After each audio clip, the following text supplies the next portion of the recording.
Hello and welcome to Poems On. I'm Al Basile, and this is the 11th show.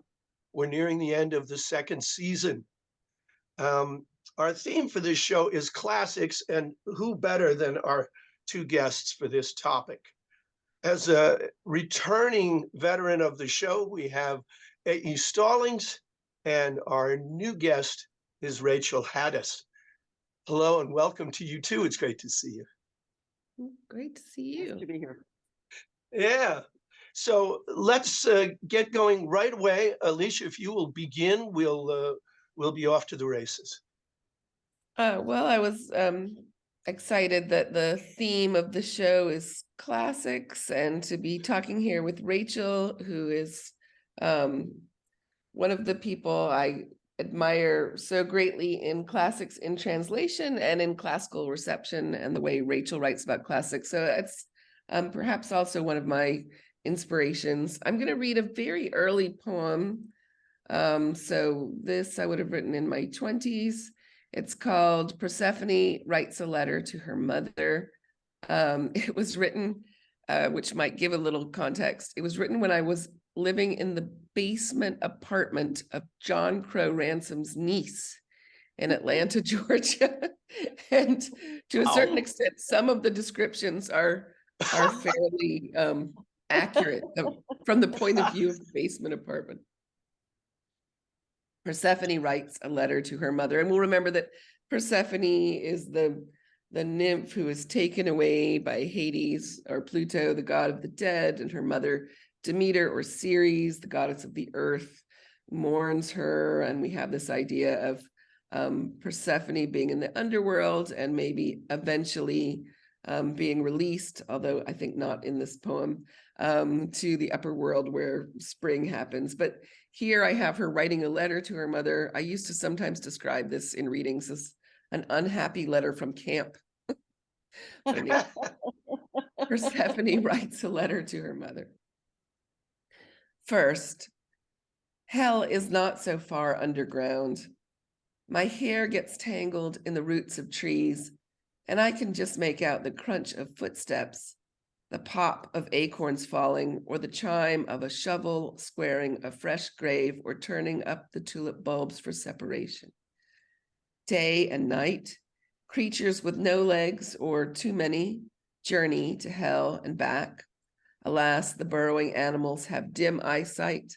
They are useless for news of the upper world. They say the light is loud. Their figures of speech all come from sound. Their hearing is acute. The dead are just as dull as you would imagine. They evolve like the burrowing animals, losing their sight. They may roam abroad sometimes, but just at night. They can only tell me if there was a moon.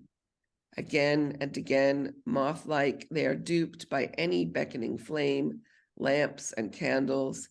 They come back startled and singed, sucking their fingers, happy the dirt is cool and dense and blind. They are silly and grateful and don't remember anything. I have tried to tell them stories, but they cannot attend. They pester you like children for the wrong details.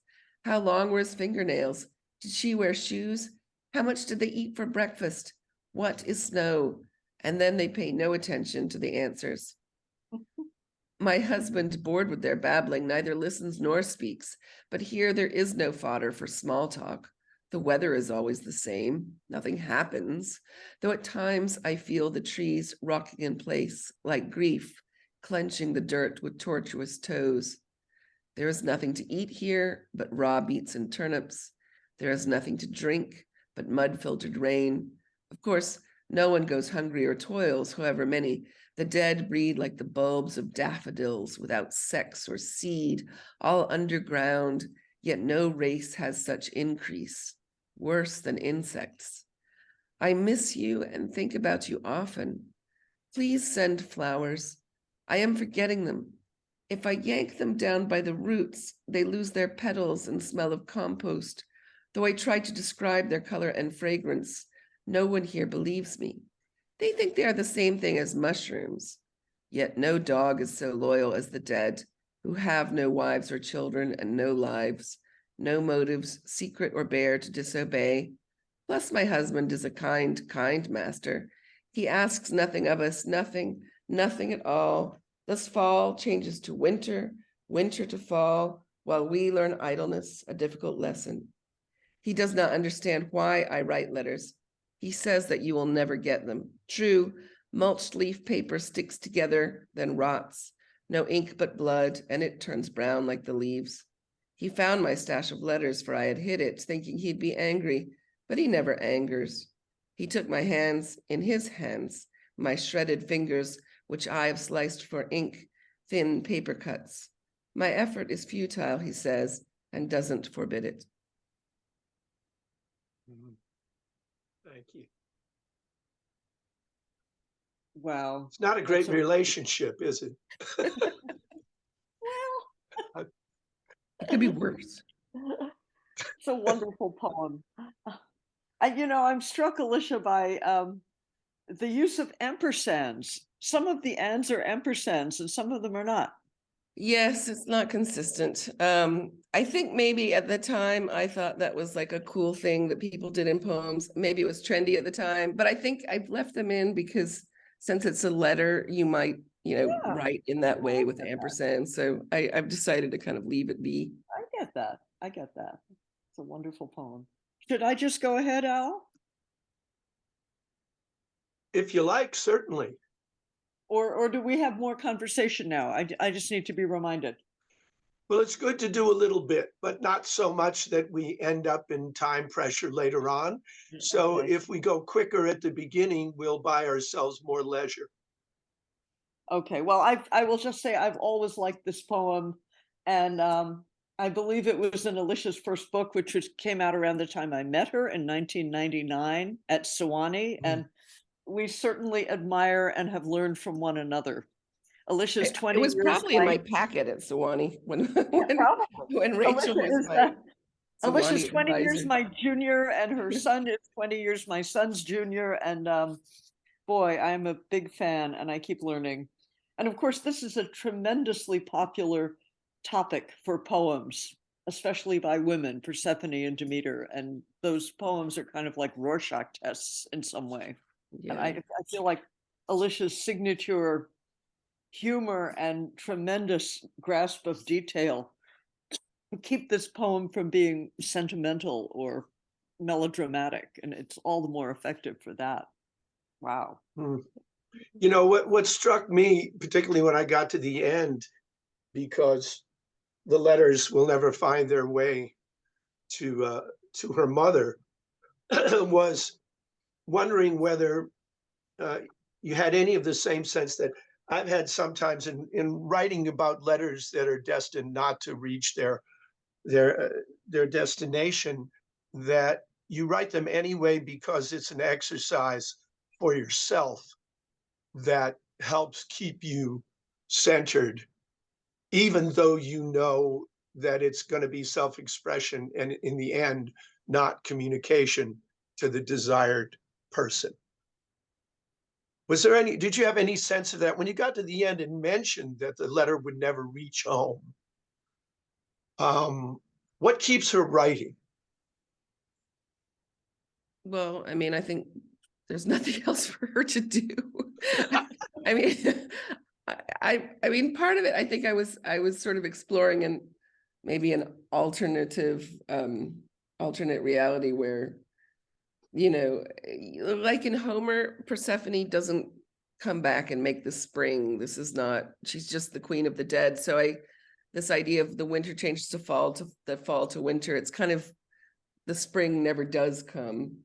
But also now that we're thinking, because I haven't thought a lot about this poem in a long time, it's a very old poem, and I couldn't even really tell you what I was thinking when I was doing it, except I lived in this basement apartment where you could actually hear, the acorns plink onto the ground, or if someone was shoveling the ground in that hard Georgia clay, it really did ring, ring.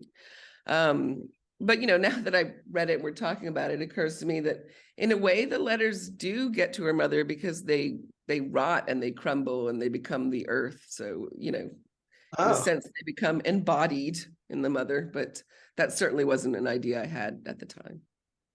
I've read this poem I'm still learning. I mean, fall changes to winter, winter to fall. Whoops, there are only 2 seasons down there. I don't think I'd ever really paid attention to that, Alicia. So a good poem will keep on giving you things to think about, right? Now is that's good. We've had a little chewing. Now, if you want to go ahead, Rachel, it's Okay. timely. And I'm very happy to be here in dialogue with Alicia and with Al. So thank you for having me. This poem, Hermes, I can remember quite well when I wrote it because around 2000, I was at the Cullman Center at the New York Public Library, and someone explained to me the concept of Google, something you could do online which would answer all questions. This was a long time ago, and Google doesn't turn up in the poem. Nevertheless, the internet, the search engine idea turns up, and I'll say another word about it later. And of course, Al has a terrific poem, which I know he'll read, about Odysseus on Calypso's island. So this is sort of a different point of view. Hermes, messenger, courier, bearer of commands, he is the god assigned to dart down to give Calypso the unwelcome news she must release Odysseus from her island. Having said his piece, he gets to zoom back up to Mount Olympus. As for the mess that nymphs as well as men fall heir to, loss and jealousy and grief, he lets her mop it up. These days, he's less of a separator than a joiner, a facilitator, chat rooms, message boards, who steers adopted children toward their birth mothers, speeds classmates trying to trace classmates, terrorists looking for like-minded friends. He's busier than ever. But the end of every task is just as Homer tells it. Lightly he steps away from our entanglement into a neutral zone, an endless noon, immune to disappointment and desire.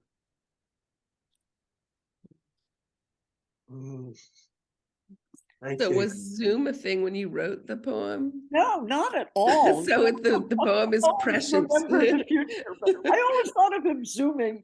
Although, I mean, in Al's epigraph, he has that wonderful translation from Fitzgerald of Hermes touching down like a gull into the water. And chat rooms, message boards, I guess, are from very early on in internet communication. But to me, the word that's kind of a giveaway in this poem is terrorist. It was written it was actually written probably after 9/11, very early in the 21st century. And I would never have used the word terrorist in a poem, let alone Google. And I'm learning. And I thought, this is really about Hermes as search engine with that kind of neutrality and disregard for consequences. And I had in mind when I wrote it, Roberto Calasso's wonderful book, The Marriage of Cadmus and Harmony. And I cannot find the quote. Maybe you can help me, Alicia. I bet you can. Where somewhere in Homer, we're told that a god is stepping lightly on the earth, or maybe a few inches above the earth. Maybe Hermes in his winged sandals. I think it's Hermes. Yeah. And I couldn't find it when I look back at the Odyssey, book 5, but I think it's somewhere. And Calasso emphasizes that the gods don't touch the ground. It might be later. It might be at the end when Hermes comes back to get the souls of the suitors. I'll look, but anyway. It might be book 24. 24. I will look, but Calasso emphasizes the kind of autistic is not the right word to use, but the kind of coldness. The gods are not affected by the kinds of emotions that afflict human beings. And even if Calypso's immortal, she seems to be experiencing human emotions, although it sort of depends on how you look at that. Al has a slightly different take. So that's what I would say about that poem. I also like the disentanglements. Is it disentanglements that you have? Entanglement. Yeah. Just thinking about, that's actually a wish with Greek bureaucracy. It's like kalak ze berdemata, like good disentanglement. That's great. Yeah. I didn't know that, but so often poems know more than they know. I mean, as Sure. Alicia said, it's hard to remember what we were thinking 20 years ago when we wrote a poem, or 30 years ago. And I think that's one advantage of mythology. You know, we might not remember what we were thinking, but we would remember the passage in myth that we're referring to, or the myth that we're revising. Whereas, you know, if Yeah. I'm just thinking, I was having a really bad day 15 years ago, who cares? So, right? Well, just as a little detail, I like your use of the phrase an endless noon because, of course, at noon there are no shadows. And so the Mm, idea that there is no complication or entanglement, even of the image at noon, seemed like a nice unifying detail to put so close to the end. oh, Of that's course, it must nice. be nice to be Hermes and be immune to Right. disappointment and desire, as we are not. Although heaven knows the gods have a lot to answer for in that department. Uh, um, oh, great. Well, you know, you mentioned my Calypso poem, but I'm saving that for the end. So Sure. I'm going to start differently, but I will read one that touches that's grounded in the Odyssey, although it's also grounded somewhere else. Um, as I may have to explain, it turns out. This is called The Stillness of the Strung Bow. He's not like you. There's no comparison, she said before she married him. Although she had it right, she didn't realize the meaning of her words. But there'd be no convincing her of that, so I kept still. The harper interrupts his tale today to restring and retune his instrument. His hands are not yet busy, so the frame is propped against a pillar, the new strings loose and useless, far away from music. Bored, noticing the absence of diversion, the lolling suitors joke among themselves, their smirks self-satisfied, their spirits slack. And then the great hall gradually goes still, a momentary silence, so unlike the stillness of the suddenly strung bow, about to realize its nature as deftly a forefinger and thumb converge.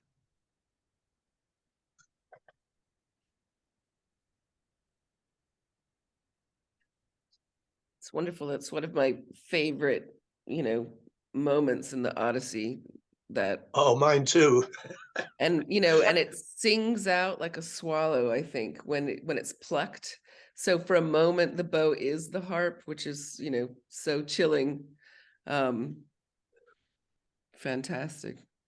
I do Yeah, need, that's go, please. no, go ahead, Al. Go ahead. Oh, I was going to say that's why the harper doesn't have to be done stringing his harp because the bow is strung in its place. So I'm sorry, you were going to say, Rachel. I was just going to say I was rereading this last night, and I do need the first italicized stanza unpacked or disentangled Yeah, for. I I probably should have just left it out, but the connection, and there is a connection, is that uh, I was I was in the midst of a situation in which the woman in question um, uh, married a guy who was of the essential character of the suitors. And I, of course, was much more like the hero. Although in that particular situation, that didn't take extraordinary aptitude. Um, but she married a fellow that was quite wrong for her, and they had a disastrous marriage about which I could do nothing before, during, or after. So that got me thinking about the confrontation between, you know, Odysseus and the suitors, and that's what led me to that moment. Of course, there isn't any murdering going on in my own personal story, but I thought it might be nice to imagine it. Interesting. I mean, I tried to apply that stanza to the Odyssey, so I got a little confused. I did too, and I was a little bit, yeah. But I guess, Well, in that's why I terms of you, said, I think of you as the musician, as the harper Yeah, with yeah. the strings. But it's an interesting yeah, idea. Would a, you think about, and I don't really know the answer to this question at all, but would the sinew, the gut strings of the harper be the same material as the string that strings the bow? That would be kind of interesting, whether, Odysseus could lean over to the harper and take out, one of his strings and string the bow with it. Probably not, but it's an interesting idea. well, I definitely imply a kind of identification between the harp and the bow, and the fact that unstrung, the harp is useless, just as the bow is. And maybe somehow I'm also the harper taking a back seat to somebody using the string to greater effect in this situation.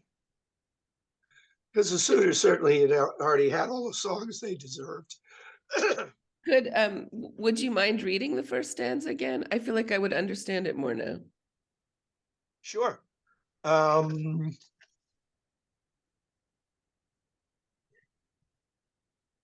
He's not like you. There's no comparison, she said, before she married him. Although she had it right, she didn't realize the meaning of her words, but there'd be no convincing her of that. So I kept still. So actually now I see that part of my keeping still goes directly to the next line where the harper stills his instrument.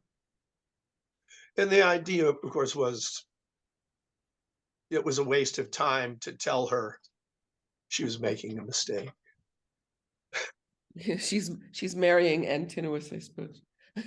Oh yeah.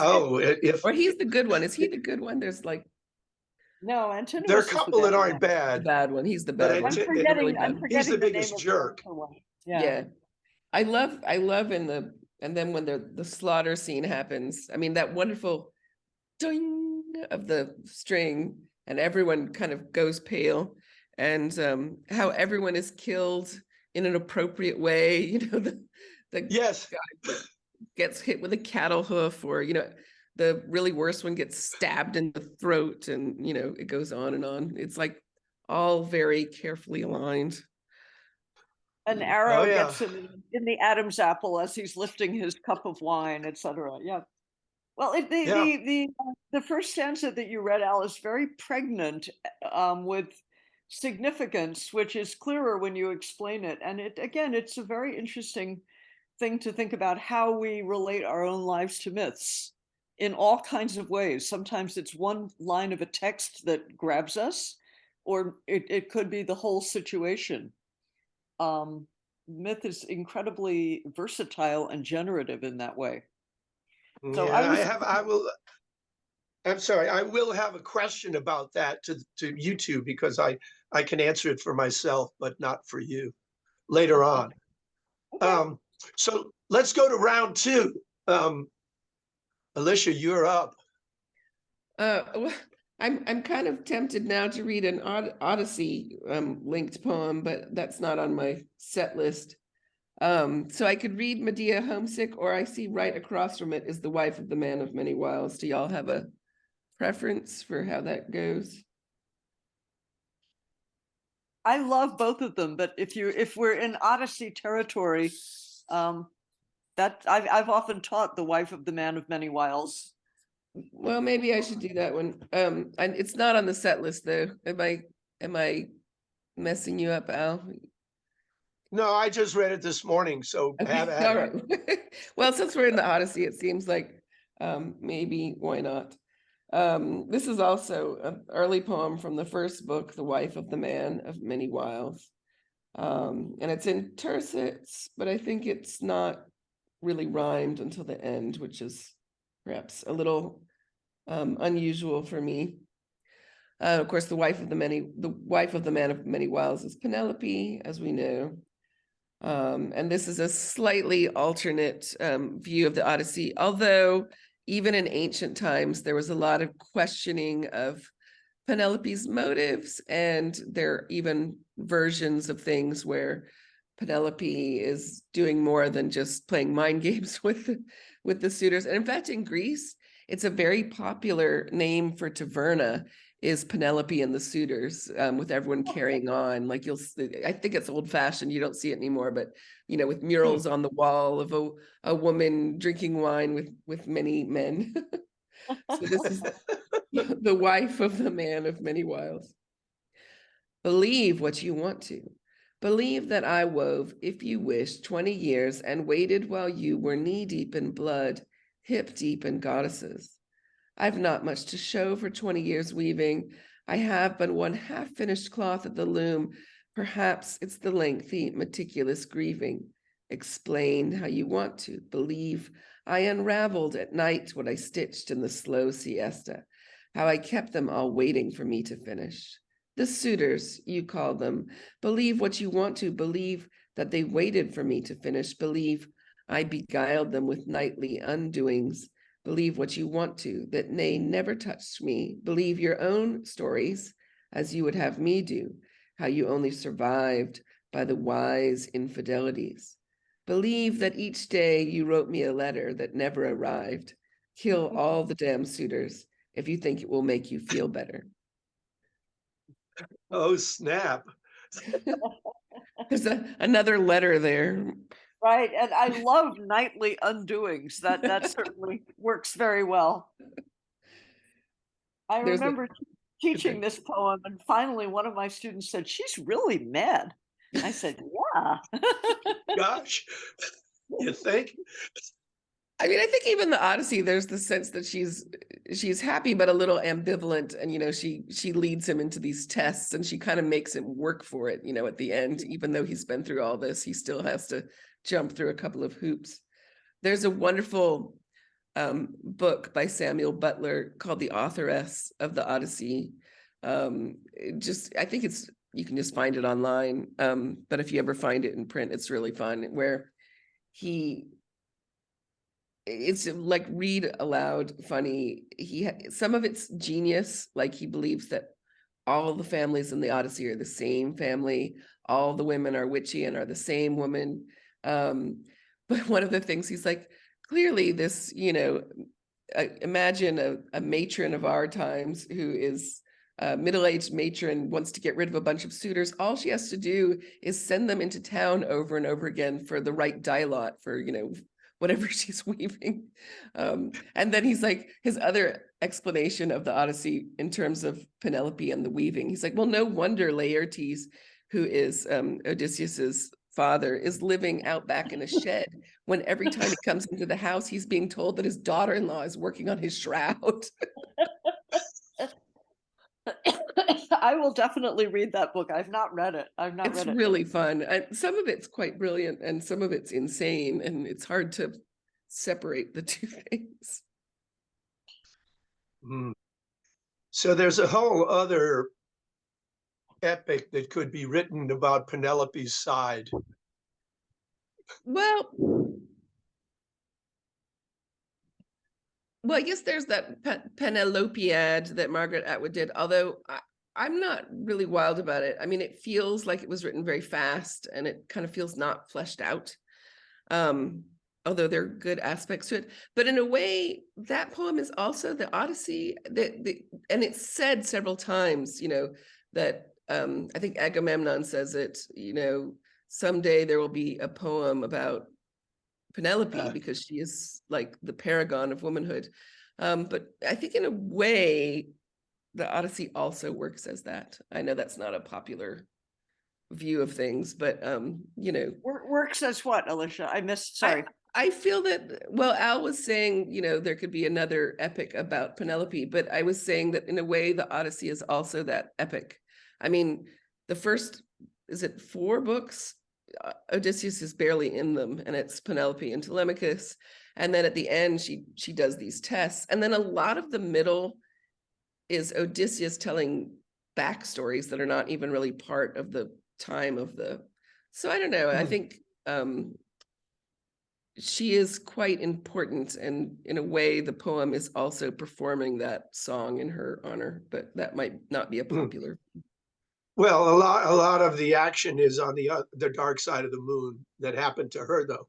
So she's, compared to him, he's on camera. He's got most of the scenes on camera, if not Well, all. but they're not, but So, they're like his own fictions, a lot of them. And I think I would love for someone to eventually do a movie of the Odyssey where it is really the action that happens in the Odyssey. And, you know, okay, you could have a couple of frames of the Cyclops or whatever, but it's really this very harrowing homecoming. And there are these clocks that are set ticking, you know, whether it's when the moon is in this phase or whatever, and it's all really at the very end. I mean, it's starting at the end, not even in medias res, but right before the culmination. And I think that's true. it could be much more exciting in a way if you kind of took out the tales, the backstories, and really focused on, and it would be a Western. That's my other thing, is the Odyssey is the first Western, you know, because she's this widow trying to keep the cattle barons off her land, you know, and he's coming back from the Civil War or whatever. And, you know, could be named Odie, and she would be Penny, and Telemachus would be Teddy. Now, do you know the Anthony Mann film, The Furies? No, I don't. It's already been done? It is. It's been done with Barbara Stanwyck in 1951. Okay. Right. But it's not the Odyssey. Right. But it's very much a setup. And you get the shootout, and you get this idea of, you know, everybody should leave their guns, you know, not take their guns to the saloon. And you even have, you literally have the don't shoot the piano player. There's that point where the harpist is like, please don't kill me. There's a wonderful movie called The Return of Martin Guerre, based on a true story. And that, you know, that's somebody coming home from the wars, and is he her husband or not? And guess what? He's not. And what the Richard Gere movie, is it that is based on that is more, it's a remake of its Homeric roots? What's that one called? I can't remember. It begins with a B. If I don't try to think of it, I will. Okay. But anyway, it's very much based on Martin Guerre, but it has the recognition scenes. Like there's a dog, but the dog is poisoned because it doesn't recognize him, and because it's doing the the Return of Martin Guerre thing. And then I think the other recognition scene is like the old servant who does the shoes and recognizes that his foot doesn't fit the last. And then I think he's reading, although he's not reading the Odyssey, he's reading the Iliad when he's in prison in a Civil War prisoner of war camp. So it kind of highlights the Homeric. Well, let's jump. That's a great, I'm going to leave all that in because it's a great diversion, and I'll find a way to make it begin. Rachel, please. Sure. Sorry to have vanished for a few seconds. I just wanted to add, in terms of Penelope, very quickly, that she's a real gift to poets and to lyric poets who are not retelling the story, but having a take, having a vector, because Penelope is so terminally ambiguous. So she's almost crying out for some interpretation. And Alicia just gave us that wonderful one in her poem. So this is a villanelle. It was written before the pandemic, when I had just finished translating Euripides' tragedy Iphigenia in Aulis, and it's based on that play, but it's also based on the wonderful film, I bet you know it, Alicia, Kakoyannis's film from 1977, just called Iphigenia. I haven't seen it. I know of it, but I don't think I've seen it. Irene Papas plays a wonderful Clytemnestra, and the other, it's very well acted. It's, as a film, I'm not a film aficionado, but it loses pace. But I always think the day of the sacrifice, time must have kind of dragged too. So that you have this feeling of, again, a clock slowly ticking. And a lot of the dialogue in the film is taken directly from Euripides' play, put into modern. Wow.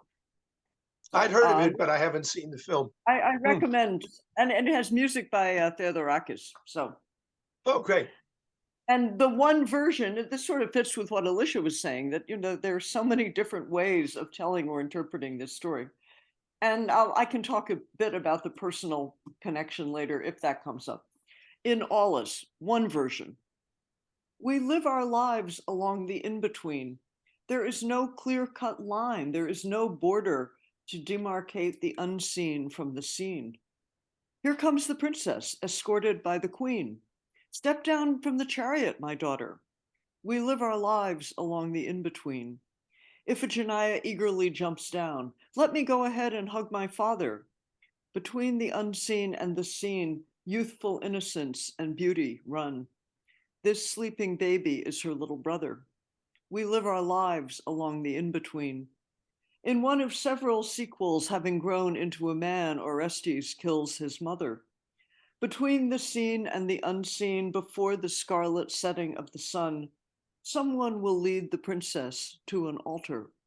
We live our lives along the in-between zone that divides the seen from the unseen.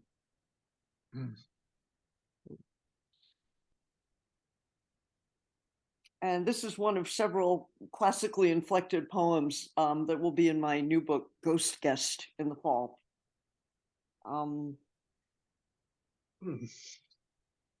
I don't know if I need to say anything else, except that the sense of not knowing what's going to happen, which is very strong in this Iphigenia play, which has a muddled ending. There's sort of an implied ending of what will happen, but then somebody comes and says, oh, she vanished and a deer was substituted on the altar.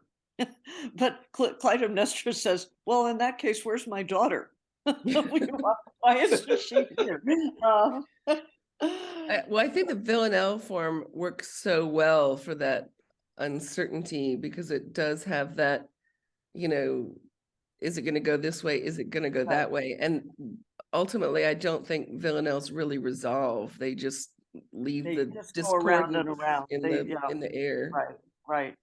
I think that that's a really good form and function thing that's going on. And of course, I mean, it hasn't escaped anyone's notice that a bride is taken to an altar and her father gives her away, and that Iphigenia has been lured to Aulus by the promise of being married to Achilles and so forth. There are a lot of versions of this. Racine has a wonderful play called Iphigène. So, and it's such a tearjerker, you know, she wants to hug her father. She's always been his favorite child. And Daddy, why aren't you smiling? And it's really, it's a real heart wringer. So, and obviously there are a lot of, I'm sorry, go ahead. This poem leaves out a lot, but that's any poem about myth is going to have to leave out a lot, I think. Well, I was going to say there are, I'm sorry, go ahead, Alicia. Oh, well, but I think it gets the mood of it across so well. You know, you wouldn't want to spell out the myth, I think, and you've put enough in there that if someone is unaware, they can track it down. They can look it up, right? Yeah, there's so much that's, yeah, I was going to say there's the focus here. I like the focus because you can't assume that people will know what happens with Orestes later. I mean, there's so much that telescopes out from this moment because it's right before the Greeks go to Troy. So once you start on the rest of it, you can hardly stop. So this made perfect sense. And an Athenian audience of that play would have been very well versed in, the story that they have at Brauron. They would go to Brauron, it's not very far from Athens, maybe once a year or every 4 years, especially if you had young girls. And it's very moving to go there because Iphigenia is there, considered the first priestess of Artemis. And there's a cave there where women would dedicate like bloody clothes from a miscarriage, or, you know, if your Oh. daughter has her first Wow. period, you go there basically to celebrate all of these kind of critical moments of womanhood. But I think the Athenian audience would have been very much aware of Euripides is telling this side of the story, but we also have this other version of events that's just down the road in Brauron. What was the connection, Alicia, between Brauron and bears? Oh, so Brauron, which is this temple to Artemis and is really pretty spot. It was kind of like a convent school in a way, like well-born Athenian girls, to be kept out of trouble as they were about to hit puberty, might be sent there for a year. But also any girl who's, you know, become a woman would go and dedicate her childish things, as we have in Paul, giving away the childish things like your dolls or whatever. Huh. And the girls before they become women were known as little bears. They were kind of wild and they walk on 2 feet. That's great. Wow. I'm always so struck that the whole story of the sacrifice of Iphigenia is just swept under the rug in the Iliad. It's not mentioned at all. And then in the Agamemnon of Aeschylus, when Clytemnestra is standing over the body of Agamemnon, whom she's murdered, she mentions the name of Iphigenia, and it's so powerful because it's like, you know, we don't talk about Iphigenia in our family, never happened. But there's also a wonderful novel, if you don't know it, Al, by Barry Unsworth, a British novelist who died about 10 years ago, called Songs of the Kings, which I strongly recommend, which is his own I'll write it take down. on how that sacrifice came about. I assume you know that novel, Alicia. It's really good.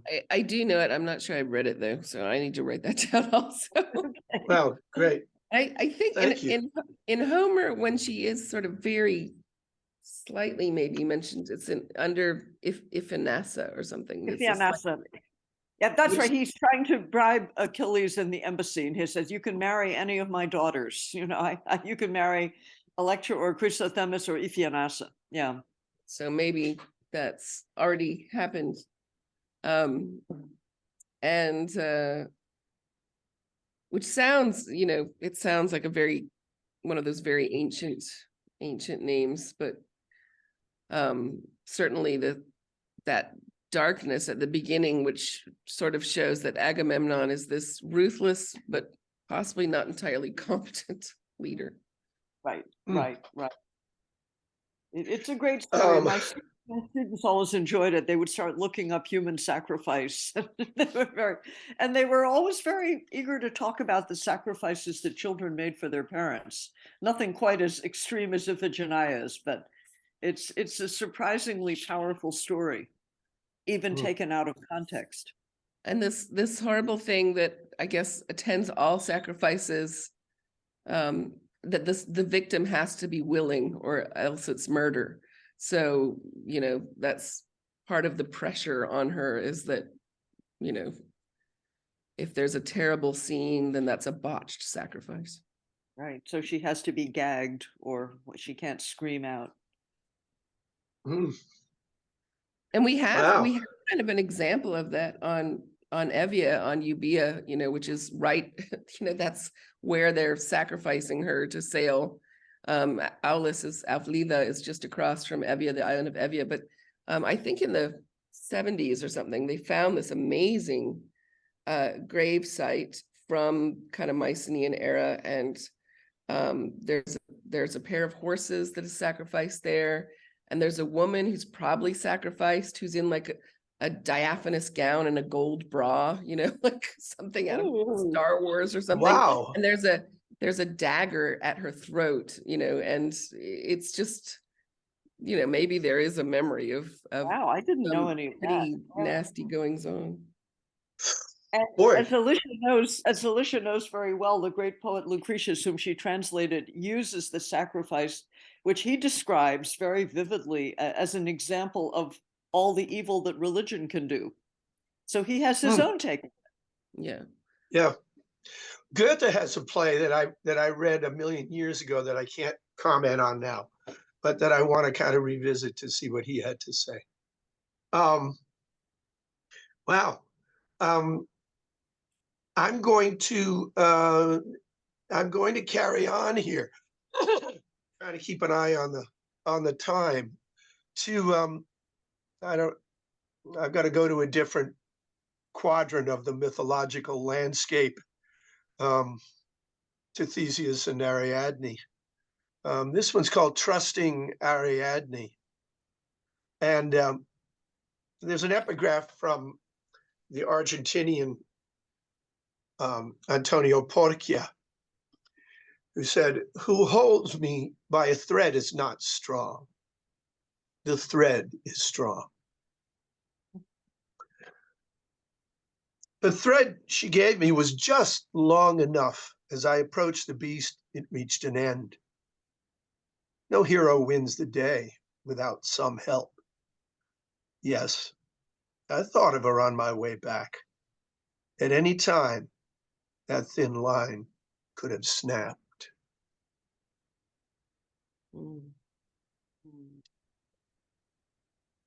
I think it's one of those poems where the epigraph is so important there, that quotation really juxtaposed with the myth gives it a lot of energy and power. I wanted to read it after Rachel's because that one deals in part with the issue of trust for the daughter for her father.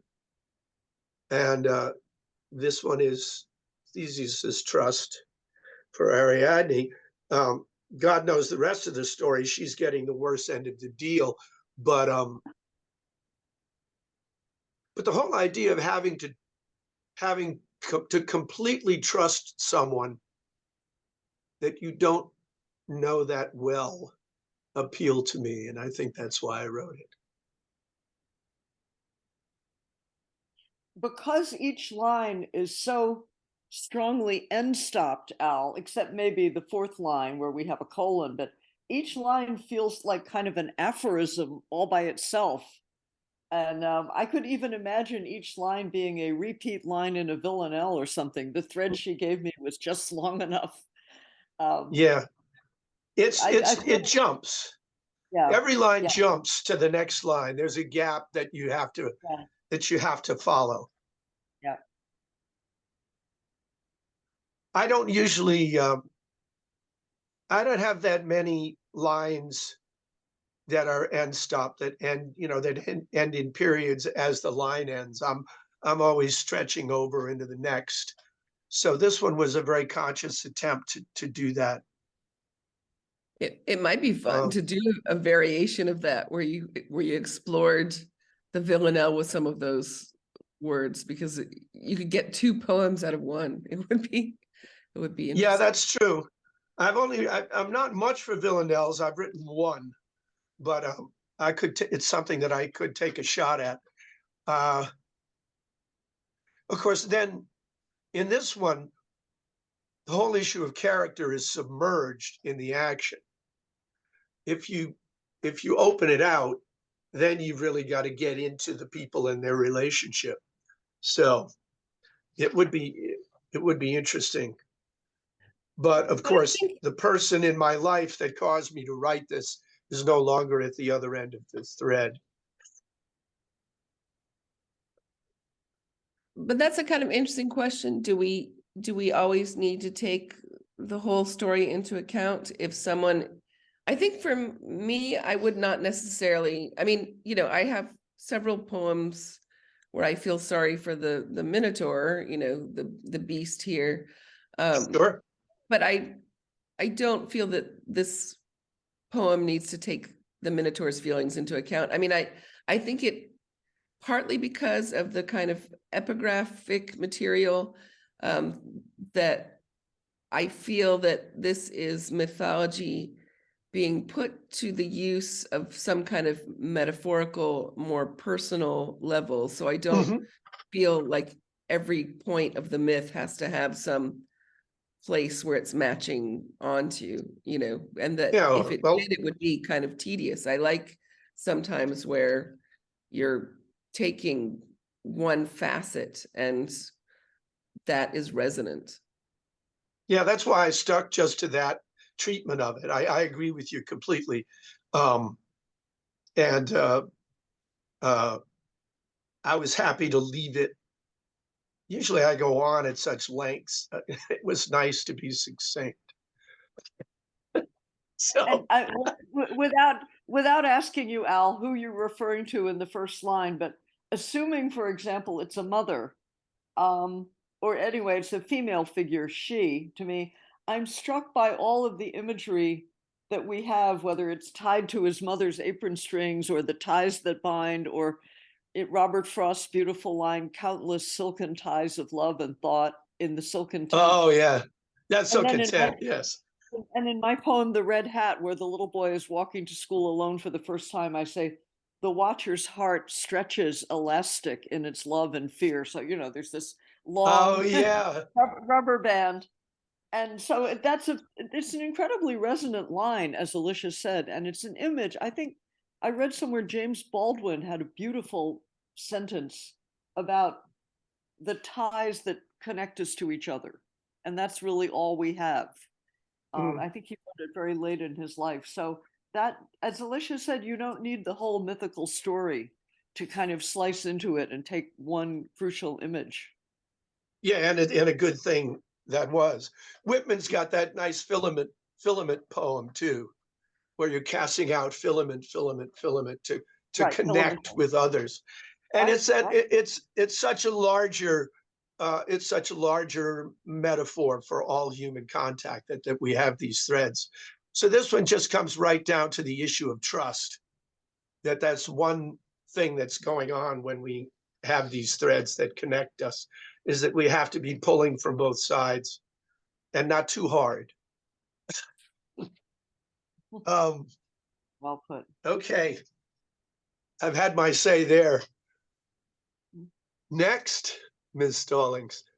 Okay, well, I think going off the Villanelle and the Theseus and the Ariadne, I was going to read maybe Deus Ex Machina in terms of Inalis, but I think better to move on to Daedal, Daedal.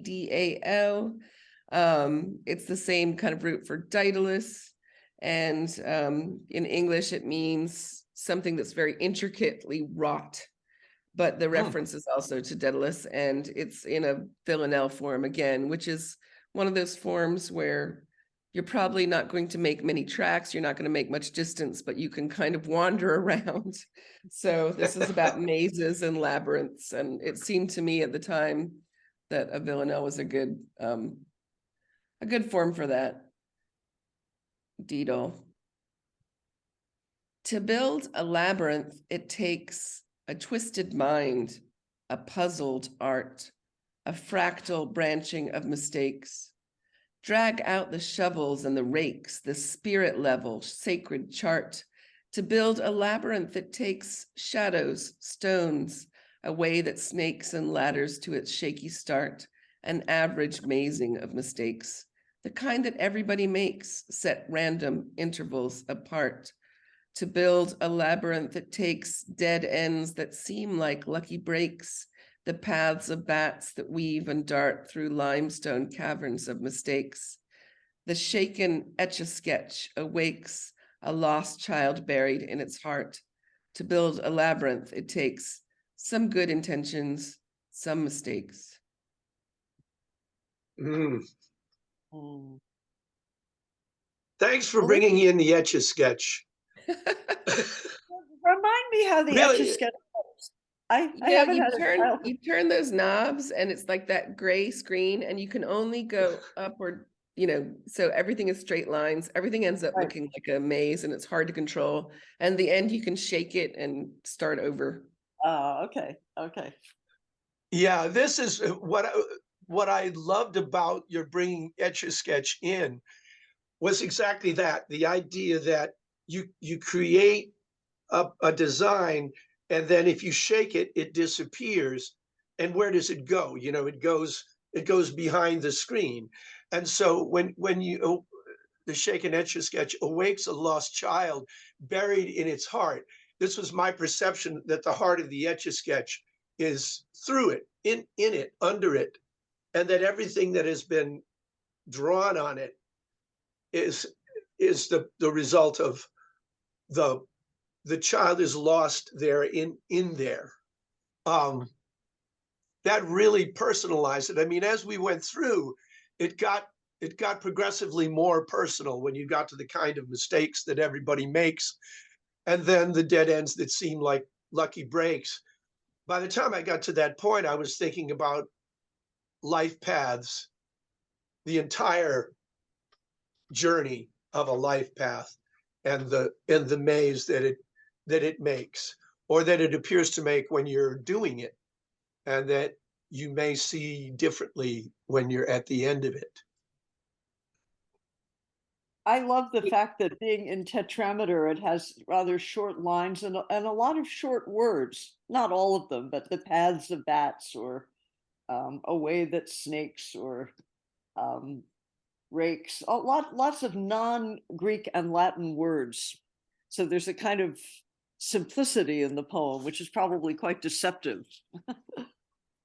Well, it's a kind of fun thing, I think, that when there are bigger, and mistakes is, I think, the biggest rhyme word, which is true also, in stopping in woods on a snowy evening. I think Right. it's all monosyllabic rhyme words, but mistakes, I don't know if I was thinking of that or not. I know that the Etch-a-Sketch came in quite late in revision, and there was something kind of flat, and and the Etch-a-Sketch kind of came to me quite late, but seemed somehow to be, buried there from the beginning, including its sounds. And for me, I guess it makes scratchy sounds, right? Well, the actual Etch-a-Sketch, it's like, because the sounds are kind of hard. Takes and art and rakes and chart, and Etch-a-Sketch seems in that same kind of sound family. I see. So I was thinking very literally. And I you guess for me, also have the child might be the Minotaur as well, because I'm always feeling. you also have sad. snakes and ladders. I mean, my son used to love playing shoots and ladders, for example. Yeah. And, Yeah. I guess the UK version is Snakes and Ladders, and that always struck me as more vivid and metaphorical. yeah, really creepy. Yeah. And if I'm not mistaken, you can correct me, Alicia, but labyrinth is one of those words that exists in Linear B. It's one of the oldest words in Greek. Yeah, and I think it's unclear what it means either. That's it originally doesn't seem to mean labyrinth, but maybe double axe. There's a double axe, something about something axe, like yeah. that. I could be wrong. I'm not up on my Linear B. I seem to think at one point the idea was it's like the palace of the double axe, and it comes to be the labyrinth. That's what Mary Renault calls it. She calls it Okay. the house of the axe. Yeah. Okay, maybe that's where I'm getting it. I think we don't quite know what it means. It's one of these pre-Helladic words, maybe. Yeah, right. It's a wonderful poem. Wow. Thank you. Just as an aside, I read Marie Renault's trilogy when I was about 12, and that was a big introduction for me into, that really got me going. I mean, I came to reading the actual myths later as myths, but I thought that those were compelling novels, at least when I was 12. I think they're wonderful. They really hold up, I think. My father. I haven't looked in years. What? I was saying I haven't looked at mine in years, but you were saying about your father. My father and Mary Renault had a short correspondence because he blurbed one of her books, and he loved the fact that in The Last of the Wine we have a little scene with Medea, and Medea's hissing. She's foretelling Theseus's future, and she says, "Theseus." And there's a line in Euripides' play where she's also doing a lot of hissing. So my father was very interested in Mary Renault's incredible kind of intuition there. No, I think she holds up very well, as Alicia says. Absolutely. Neat. Would you like to go? Sure. So I'm going to read maybe if we're sticking with Homeric things and heroes, maybe I'll read the Thumb of Thetis, which is a little bit out of sequence. Hmm. And also, since we've been talking about mothers in terms of Al's poem, or possibly mothers. So, Well, you're making the sequence, so you're not out of sequence. oh, okay. All right. Okay.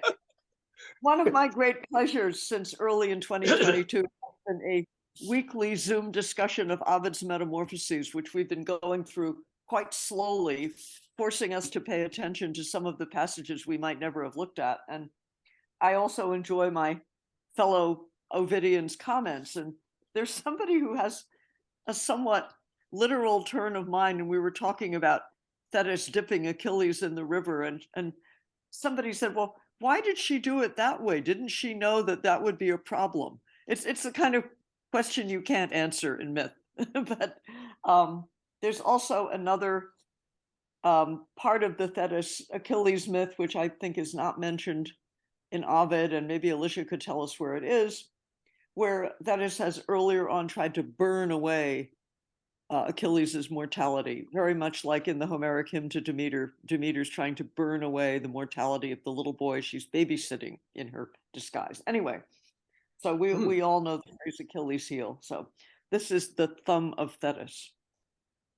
Grasping him by one little foot to dip him in the mystic river, Thetis, how can she forget, overlooks this, that where her thumb presses his flesh, he still is dry instead of drenched in deathless wet, hence subject to mortality. When her baby is a man, that tiny disk of naked skin will let the fatal arrow in. This is where the wound will come. One vulnerable spot is all it takes. We say Achilles' heel. His mother Thetis' anxious clutch, immortal hand, and tender touch, though less renowned in song and story, still plays its part as allegory. Gesture of love and dread and hope, and also absent-mindedness, the thumb of Thetis is a trope for unintended consequence. A goddess mother's strategy to bestow immortality, the thumb of Thetis on the scales is not enough. Her effort fails. Struck by the arrow, he will fall, and she already knows it all. Earlier in his infancy, she tried to burn his death away to purge him of mortality. Fire, water, armor, nothing can finally protect her son, as Thetis knows. He'll die, and soon. The poem, which features her laments, but not her earlier attempts to keep him safe, omits as well the arrow speeding to the kill. Homer's theme is not the scene of start or end, but what's between, the agony of love and loss, Thetis, Achilles, Patroclus. How beautiful her proleptic grief, that the tree, her son's young life, so flourishing, will be so brief, so soon and cruelly to be cut. She held him by one little foot. I love ending on that tender image of the baby foot. The little foot, yeah. Little foot. This is a fairly recent poem, and I was happy with it. Sure. We were talking about Thetis' reluctance to marry Peleus, and Alicia was pointing out that that's even clear in the Iliad. She doesn't want to go to bed with him. She doesn't want to have a mortal baby. And I was saying that there's more about that in Ovid's Metamorphoses, which I'd actually been reading, and that if I'm not mistaken, I mean, it's not a well-known passage in Ovid, but that Peleus is sort of holding on to her and she's changing shapes, very much like Proteus in the Odyssey. And again, there's always so much more of myth than any one version. And and what I thinking, the irony, you're a water goddess and you can't completely get your child wet. Good point. And then, of course, you know, the dipping of Achilles as a baby is not in the Iliad. The death of Achilles and the arrow that will shoot him in the heel is not in the Iliad. And that was one of the big problems with the movie Troy with Brad Pitt, which included way too much. as well as including things that never should have happened, like Agamemnon being killed on the battlefield. No, no, no, that's terrible. Please. So, But so apropos of the act, how could Thetis not know that she was leaving this bit of skin unwetted, without even getting into the whole issue of what is fated and what you know in advance? It is a perfectly familiar human trait to know very clearly what the wrong thing is, to intend to do the right thing, and yet somehow still see your hand reach out and do the wrong thing. I mean, to go back to your mistakes, Alicia, that's a very human mistake. And there isn't an explanation for it, except for saying that as humans, we don't need an explanation for that kind of completely dumbfounding and thoughtless behavior. And Thetis isn't even really, strictly speaking, human. But Yeah. I would agree with you, Al. I mean, there's this feeling of fate and doom around Thetis and Achilles from very early on. And her gesture is instinctive. Yeah. Well, of course, it also makes the story work. But and that thumb on the scales is also probably a very ancient part of the Achilles myth. Also, this idea that we don't have the plays about this, but when Achilles fights Memnon over the arms of, I can't remember who, is it Antilochus or something? Anyway, and Memnon is this fighter from Ethiopia whose mother is also a goddess. So you have two mortal guys with two immortal mothers, and he's both the kids are kind of related in some way, I think, to Zeus, and the mothers are both going to Zeus saying, my boy should win, protect my boy. And in the end, it's scales. It's like this idea of being weighed and this thumb on the scale, which is what kind of is catastrophic for Memnon in that case. But I love the idea of the thumb being both the thumb on the scale of justice and the thumb trying to protect the baby. And the TH of thumb and Thetis has that nice. I can't remember how I wrote the poem, but I had a good time writing it. So yeah. I mean, even though it was quite a recent poem, I really can't remember the details, except I know Alicia would agree with this, as so often rhyme helped.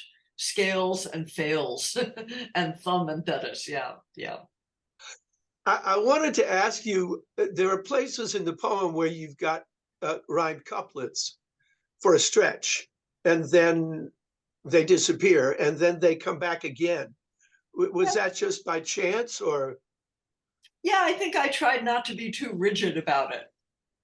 I would take them as a given. And I remember not being sure whether to talk about the Iliad at the end, say the poem which, but I'm often very irritated with contemporary poetry, not mythological, where someone is writing a poem and suddenly into the poem there pops a line like, this poem is not a da da da da da. I'm not sure it's good manners in a poem to talk about a poem, but it can. I like that idea of good manners in a poem. But it can be done. I mean, James Merrill does it in An Urban Convalescence. He suddenly says, there are phrases which to use in a poem is a bad idea. So anyway, and it's interesting that I talk about the Iliad without naming it. I name Homer in this poem. And as I say, I've been reading Ovid, but the metamorphoses that are famous, like the transformation of Daphne or Io, come early in the metamorphoses. And then when Ovid gets into Homeric territory, it's sort of less interesting. You feel like it's already been done and done better. And at the same time, he might have details that Homer doesn't have. Quite a lot about Peleus, for example, the youth of Peleus and about the terrible behavior of the centaurs at the wedding. So there's a lot. Like it's a bit like Dante in that way. It kind of Yes, starts yes. off with all the good stuff. Right. Hmm. Your turn, Al. Yes. Well, I'm going to stay somewhere in the middle of the mythological river here, and often when I touch on these situations and themes, it's to try to bring something that isn't there in the myth itself. And this is an example. It's called Hope Speaks, and you will know the contents of the epigraph, but there are others who read it who might not. Hesiod's 8th century BCE account of the Pandora myth uses the word pithos, which was a large storage jar. It was mistaken for the word for box in the later Latin translation. And you both probably know how that happened. I do not. At any rate, Hope Speaks. And of course, it's based on the myth where after all of the ills of the world have been let out of the box, which normally called Pandora's box, all that it remains is for humanity to go on is hope. So Hope Speaks. I was a wedding gift enclosed within a jar of bronze, unbreakable and sealed for safe delivery, roomy enough to store great quantities of grain or oil, or even house alive or dead a man driven to such lengths by poverty. It served me well at first, until a host of ills were crammed in with me, close, contentious, each struggling with its neighbor to control the space. I was compressed, forced to a corner, deprived of air and light. A hive of evils buzzed above me. Silenced, I endured the trip, alone among them all, in bearing welcome. Once she lifted up the lid, they swarmed the woman, stinging every inch they found exposed, bowing her down beneath the weight of sickness, toil, and pain they brought.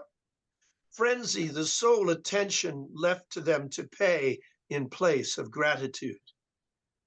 Bedeviled, bitten raw, she howled and hugged the floor, hiding her face from furious assault.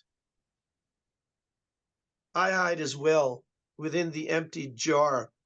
By this bronze lid, I'm powerless to move and know how much she needs me.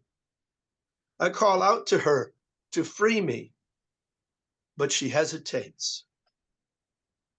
Against her will, she must approach again the source of all her troubles, open up to all its possibilities, and dare to let me out. I call to her and wait.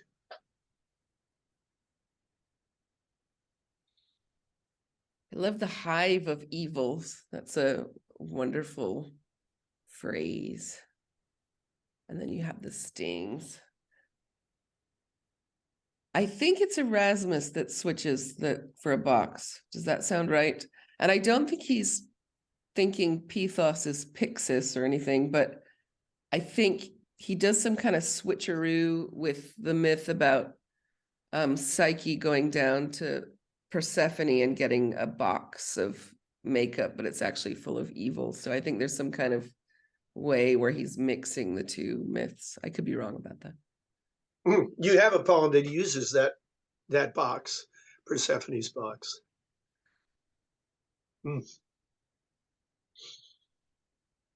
Well, I like the jar better.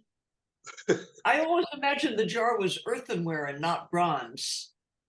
In Hesiod, it is earthenware, which I think, I mean, I kind of like the idea of bronze, sounds more ominous, but I guess in Hesiod, the thing is that Pandora is herself an earthenware vessel. She's been made by the gods, and she's kind of cousin to the Pithos.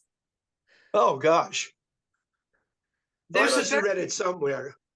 There's a good book, Al, called Pandora's Jar by Natalie Haynes, who is a wonderful, very lively British a writer on classics, and she has quite a lot to say about the confusion of box and jar. Oh, I need to, yeah. I'm writing it down. Yeah, I could send you a little bibliography, and I'm sure Alicia could too, with one hand tied behind her back. Am I to understand that hope was the actual wedding gift, or was the wedding gift the jar? I guess I was a wedding gift enclosed within a jar. So is hope the wedding gift? Well, I guess in my version, I take the time to say that hope was the only one bringing anything like welcome, bearing welcome. Yeah. But I probably just made that up. I like the idea of, I mean, the Hesiodic account is quite spare in a way. But it makes sense that the jar is kind of a wedding present, because, you know, she's married off to Epimetheus, and she's not, you know, he's not supposed to accept gifts from the gods, and she is that gift. But then that they should get this gift from the gods that they also probably shouldn't open. Although I guess in Hesiod, it never says she's not supposed to open it, but I think we can kind of infer it's got that kind of fairy tale feeling of, you know, here's something, don't open it. It's very powerful, whether it's bronze or earthenware, whether it's a box or a jar. I mean, now we say a can of worms. It's a very powerful idea. And I call to her and wait, and I know how much she needs me. I mean, hope is a very powerful thing. It's very necessary. And it's sort of like the woman has to somehow understand that hope is in there and call to it, or answer its call. So it follows on. I'm sorry, Yeah, go ahead. Go ahead. Just to follow up on the Ariadne poem, it's a similar kind of thing where underneath the relationship between Hope and Pandora, there has to be some trust. There has to be enough trust that something good may come out of this jar, given everything else that has been evil that has come out of it. And so it's really why I chose the situation at all, because I wanted to write a poem about how it takes for some an effort greater than they can muster to permit themselves to hope. Yeah. It's so interesting. I guess one interpretation, and, you know, with the pithos or the jar is, again, being an empty vessel, that it's like the uterus, and it's this idea that all the evils that people will suffer will be born from this, but also all of the good will be born from this. So I like the idea of hope kind of calling out, wanting to be born, as it were.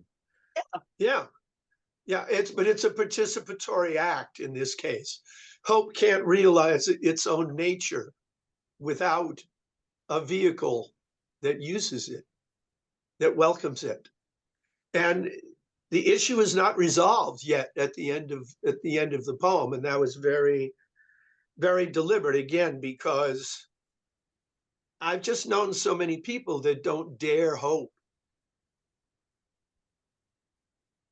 And that's cutting yourself off from one of the few blessings we get in the midst of all the troubles.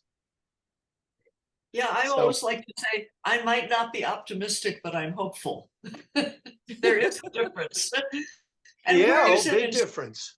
And where is it in St. Paul, whom you referred to earlier, Alicia, that hope is the trust in things not seen, or something like that? Faith is the evidence of things unseen. Is that right? Oh, maybe I thought it was maybe hope. Okay, whatever. I could be wrong. And I like the fact that there's no blame for the woman for lifting up the lid.